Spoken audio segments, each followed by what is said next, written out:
Hi everyone, and welcome back to day 19 of the Christmas craft series.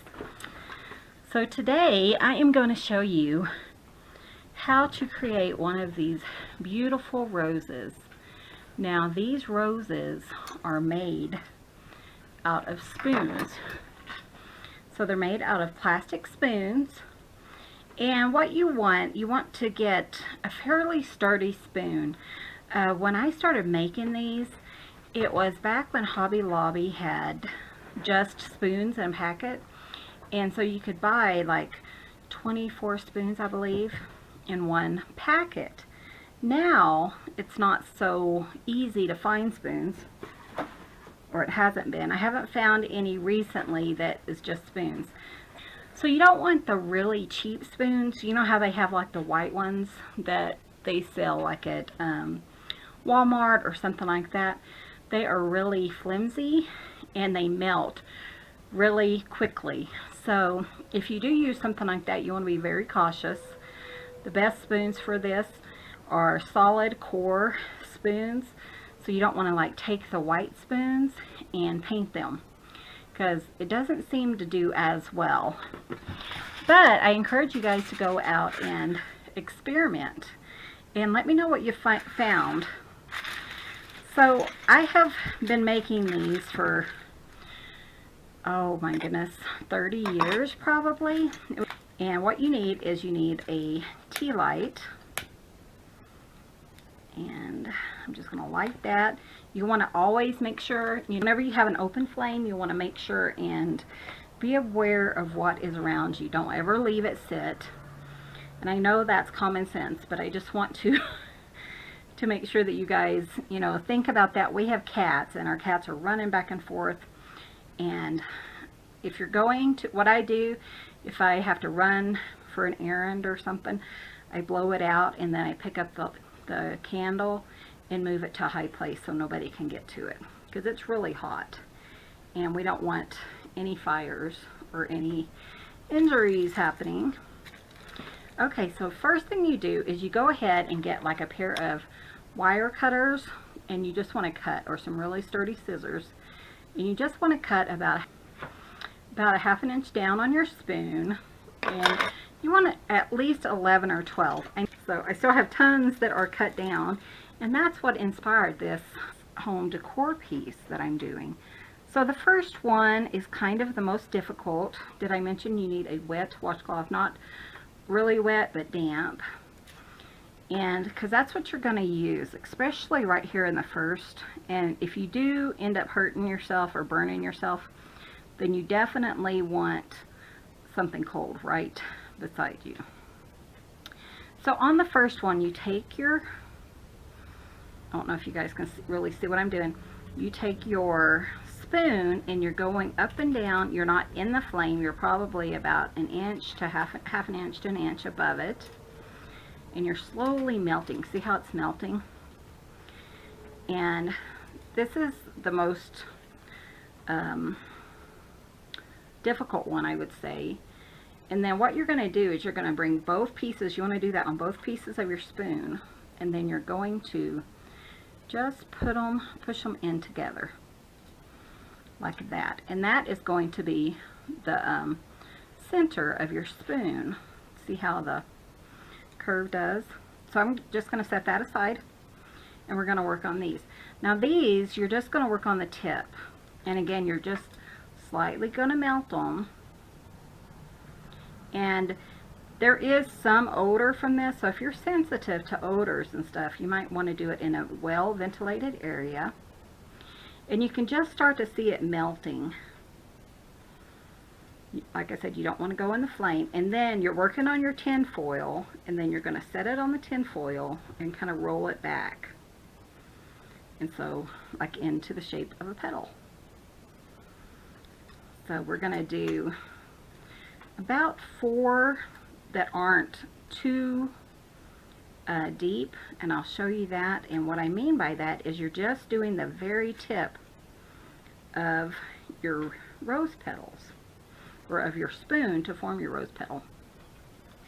Sometimes if you do put them too close, you will have a burning but that doesn't bother me too much because, you know, real roses are imperfect, and I really like that look. So I try not to do it on purpose because it does cause a lot of issues smell wise. Okay, so let me do one more that's like that, and then as we go I will show you it doesn't really take that long to make these, maybe about 10 minutes or so to make one. Okay, so I have the 4. Now as you go further out in the rows, you're going to go further down on your petals. So instead of just focusing on the tip of your spoon, you're going to bring it down just about 1/4 or so of the way. It's going to melt, and it's kind of like the rose is opening. So you want to go ahead and just turn it and see how it's further down like that. Okay, so we're going to do about 3 or 4 of those also. And then you'll come back and you will do, you'll even go down further where it's like 1/2 inch. See, that one's kind of curled. The way it melted, it kind of curled it under. But I like that look. So, okay, let's do 3 of these so they're a little bit longer.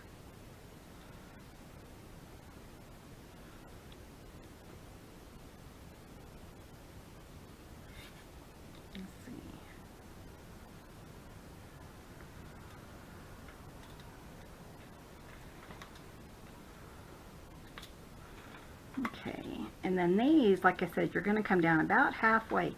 You just want them longer, I mean further down. Just going to keep it moving, because if you keep it in one spot, especially now, it is likely to burn like a hole in your spoon, and you really don't want that. You just want the heat from the candle. You don't necessarily want the flame. Okay, so this one's going to be quite a bit further down. And you just kind of rock your rose petal or your spoon. And do 2 more like that, and then we'll put it together. And usually I just do all of my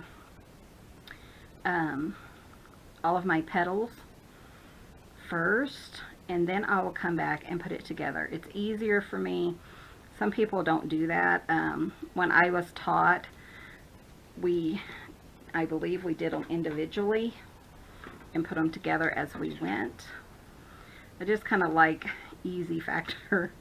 To me, they're just easier to kind of know what I'm aiming for. And if one is, like one of these is really far down and that was going to be in the middle, then I could use it for the outside if I decided to.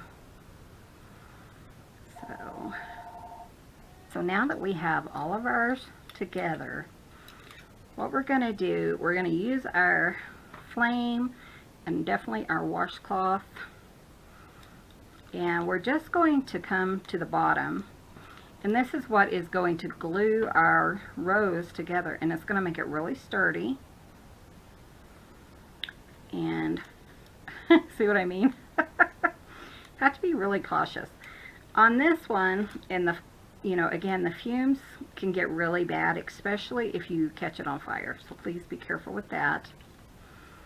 Now this one, I just kind of wait until it kind of starts to turn, kind of curl up, and then I am going to put it together with my other, I should have shown you that, guys. Okay, so what I did is I just put it together at the bottom with one of my petals that is very slight. And if you'd like to, you can go ahead and kind of just look and see what fits the best. And that seems to work really well. So I'm going to melt this piece and put it on. Okay, and then I'm just going to pop that on there. Kind of hold it with your hand. And then you can use your washcloth and just kind of press it down. Okay, and then next we're going to use another one of those, and we're going to go opposite. So I'm going to put one here and then one on the other side. So we're going to do that real quick, and I'll be right back.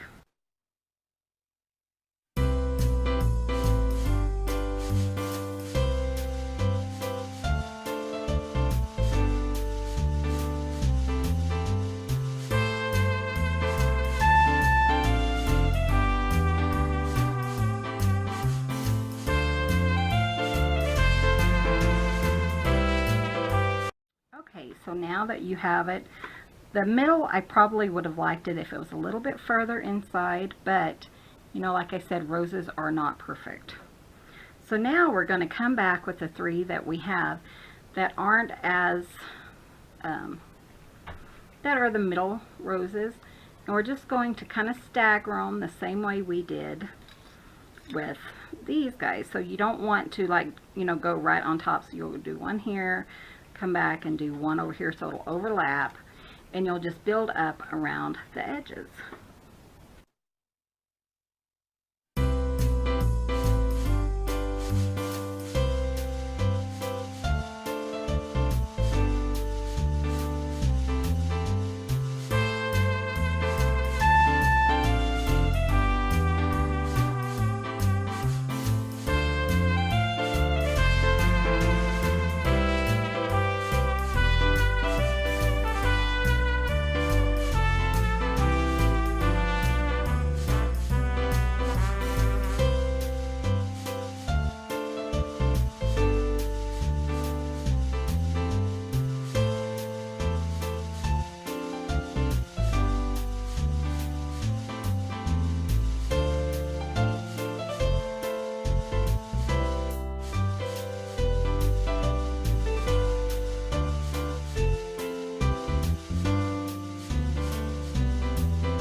Okay, so now we're finished with our rose. And now, when I was learning, we had metal, you know, the wire coat hangers, and we would just recycle those. You can certainly do that if you have some. Nowadays, I don't have as much as I used to. So these are just flower stems, just wire flower stems, floral stems. These are coated in a paper. So I pulled the paper away, and you just want to put it in your flame just to get it really good and hot. And this is how we're going to attach our stem to our rose. So we're going to get that really good and hot. And because it is plastic, it's going to go right in there. Now when you're pushing, because what you're going to do is you're going to push it just right in here, and you want to be cautious, because if you push too hard, you're liable to go through the rose and into your hand. So you want to be careful, pay attention to how much is going into the rose, and so that you're also not getting, you know, burned. See how that just went right in? So I had to kind of be cautious. And it doesn't have to go in far, because you're not going to, you know, be moving these a lot. And that is our rose. Blow that out and let it start cooling off. Okay, and so there's our rose. And since this was such a long tutorial, I will be back tomorrow for day 20 of the Crafter series to show you how to use these for a Christmas display. I hope you guys give this a try. I would love to see what you do. Come join us on Facebook at Little Acres Creations. See what everyone else is making. Come back tomorrow to see how I use these beautiful red roses. Thanks for watching, and you guys have a great day.